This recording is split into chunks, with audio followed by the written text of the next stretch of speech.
All right. I was telling Jill earlier to those that joined a little bit late that Judge Jones emailed me this morning and said he wasn't available for this meeting. He got busy or held up doing some other things. So I told him I would try to go over the topics or also just kind of the things I usually review, which is just information and statistics about our department. Um, so without screen sharing, not much has changed with pretrial as far as our numbers. They're staying compared to oh shoot, I forgot to send this out. Jill, do you mind if I screen share this? No, go ahead. Okay, let me remember how to do that real fast. Oh man. Share. There it is. And this screen right here.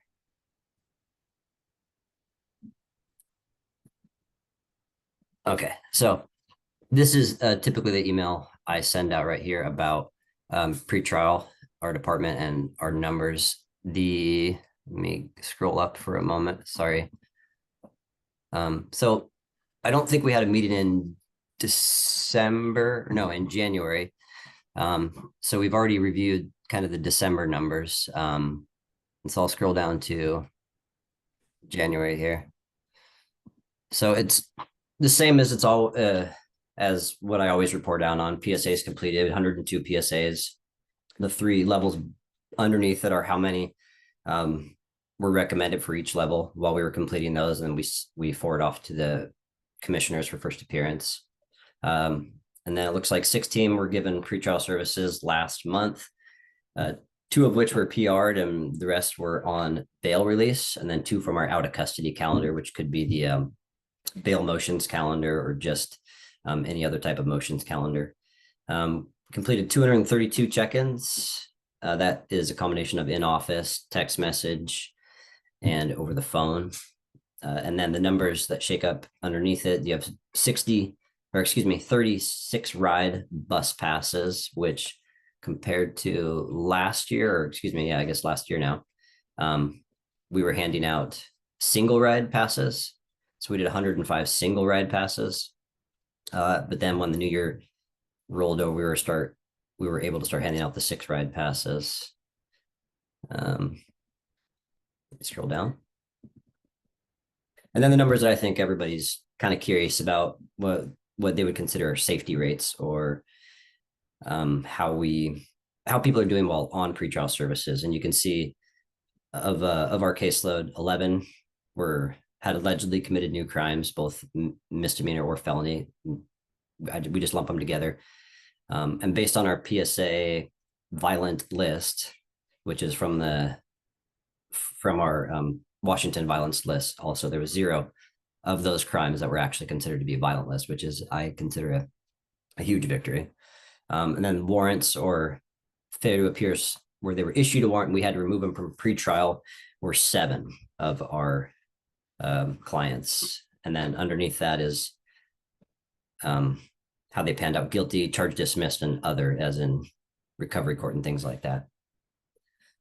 So that's an overview of the department. I don't know. My screen's so small, I can't see if anybody's raising their hand or if they have any questions based on that stuff. So if I don't somebody see has any, something.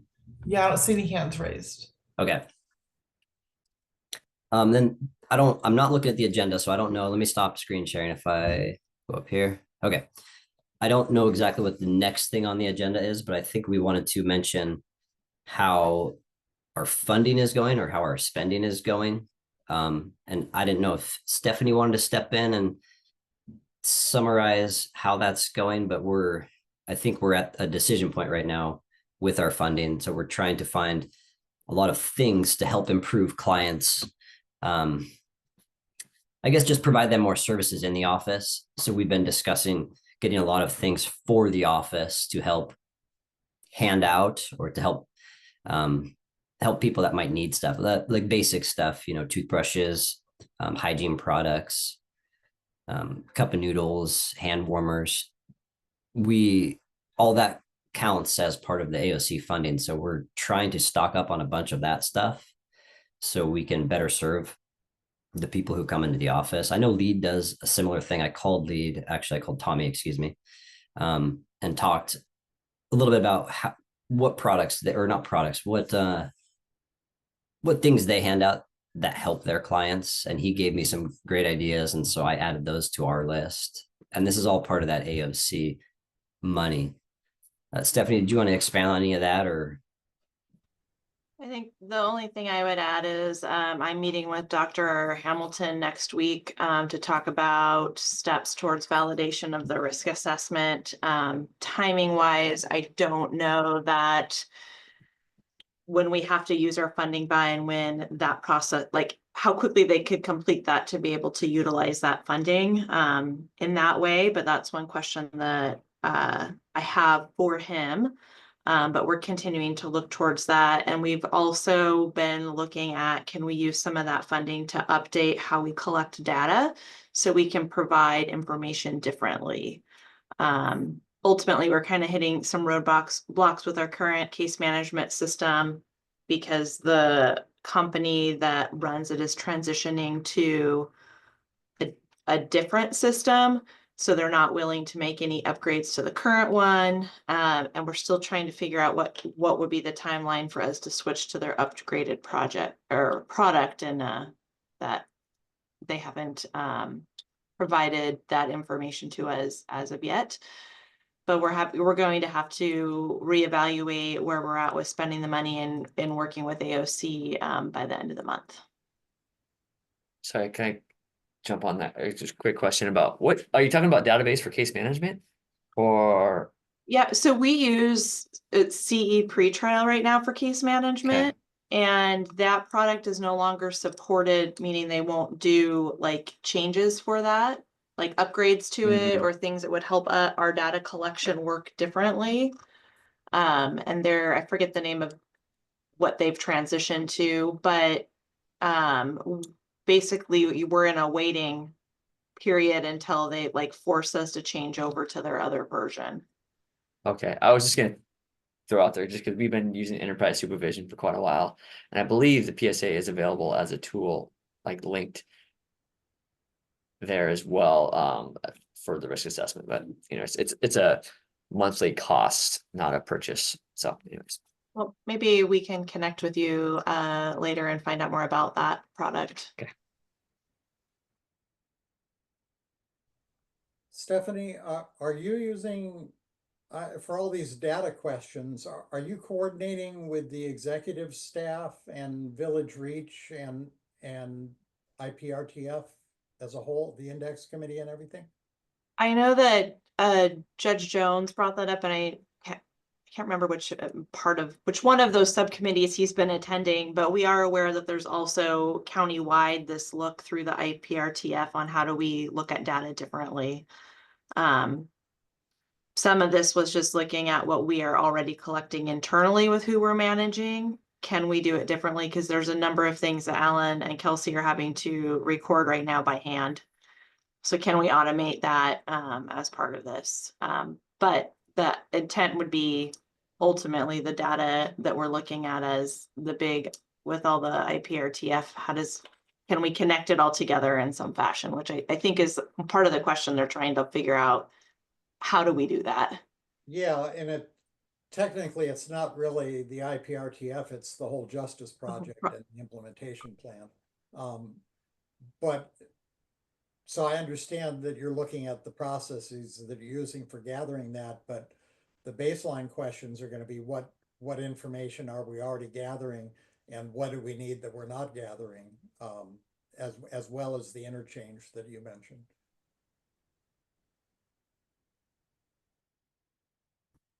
Yeah, the kind of responding to that is I did already give him a set of data that I was collecting. It was readily available, easily put into a spreadsheet, and I send it to them. They're looking for, I mean, obviously they want more data like the rest of us do. We want to know more about the trends and the populations and things like that. But the things I was able to give them so far, they were satisfied with. I think 2 meetings ago, or maybe it was the last meeting, we talked about the list of things that they left me and said, hey, this is what we were expecting. But when actually speaking with them, they weren't expecting all of that. They just said, hey, these are good things to track. We recommend you track these.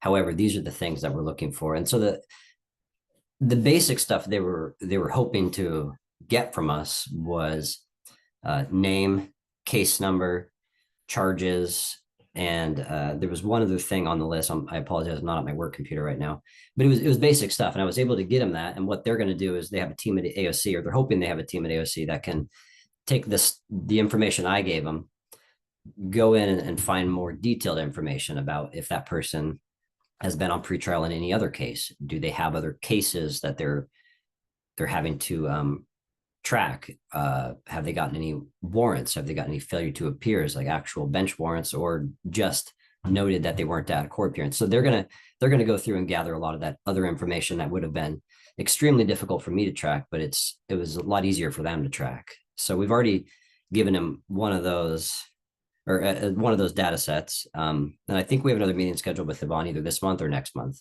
to follow up and just talk, like Stephanie was saying, about funding and about if they need any more data from our group. I'm sorry, I think I saw Carol's hand up a long time ago. I apologize. No worries. Thanks, Alan. I just wanted to throw a request in there that if we're looking at reviewing the kinds of data we're collecting or the systems that are able to track that data, I don't think we have really reached a point where we're able to look at some of the cases that concern me the most, which would be involving intimate partner violence, domestic violence, sexual assault, stalking, those kinds of things. But I would love to see a way where we could start flagging those cases, and whatever statistics we're doing, being able to pull out those situations to look at them specifically.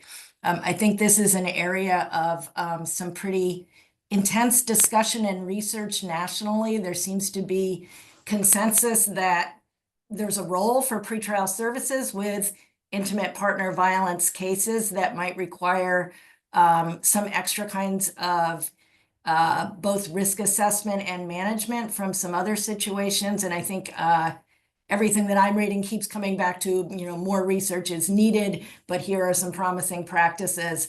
And I think this is an area that as we move forward in the future, we'll be likely wanting to look at more closely. And if there's an opportunity to start collecting some data to support that, that could be helpful.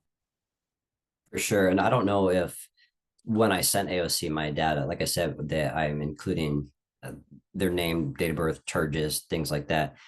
I'm not sure if they're going through and automatically trying to focus more on the DV charges. It'd be nice, like you said, it would be nice if they did track that a little bit more closely, because those are the ones that I think do have that wow factor, that concern for the public and for the victim especially. So I wrote it down because I can ask Yvonne if AOC, if their team is diving in deeper on particular cases or if they're just generally getting stats. I think that's good to know.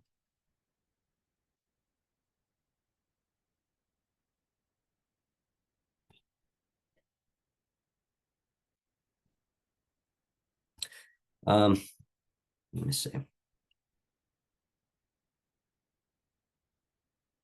With some of that funding also, Yvonne urged us or recommended that we sign up for and try to find more training. So that's what I'm doing now too, for myself and for Kelsey, for our department, is to dive in a little bit deeper with specific trainings that would help us either communicate better with our clientele or just be better officers or managers or, better in our position. So we're also pursuing that to see if funding can help further our own education. While we have the opportunity, we might as well try to.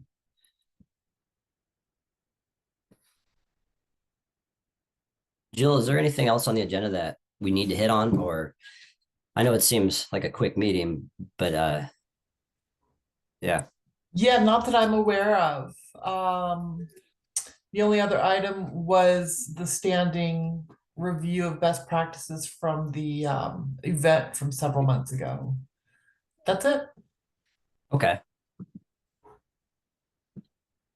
AOC also sent out a letter to the judge and to us pretrial the other day.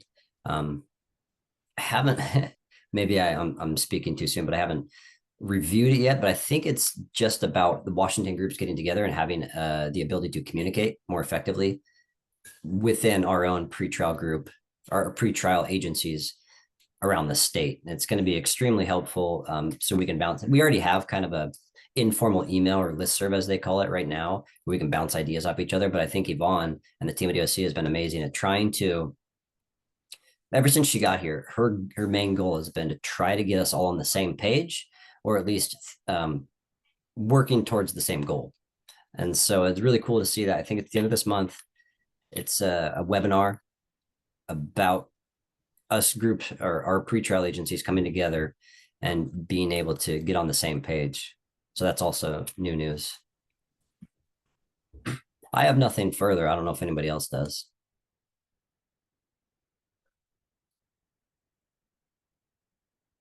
Sorry, Alan, just a quick question. Are you able to do the PSA for every person who's booked for a felony crime at this point? Or if not, what percentage or who are you seeing for that?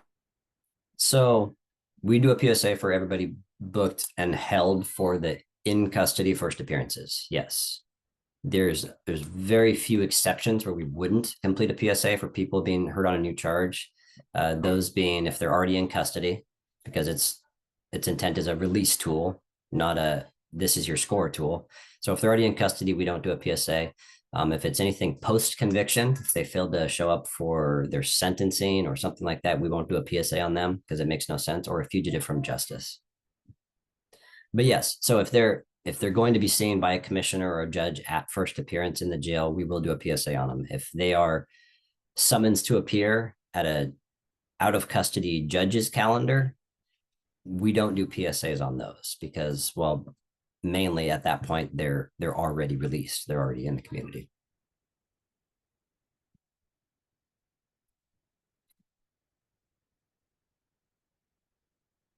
Yeah, that's all. Nothing else? Yeah, are we We good? do have one person attending. I can call for a public comment period if you like. Yeah, unless anybody else has anything here, that's all we had. I think that was it. We have one attendee. If you would like to speak to the work group, please virtually raise your hand now. And no hands are raised. Excellent. I guess that's it. Thank you, everyone. All right. Thank you.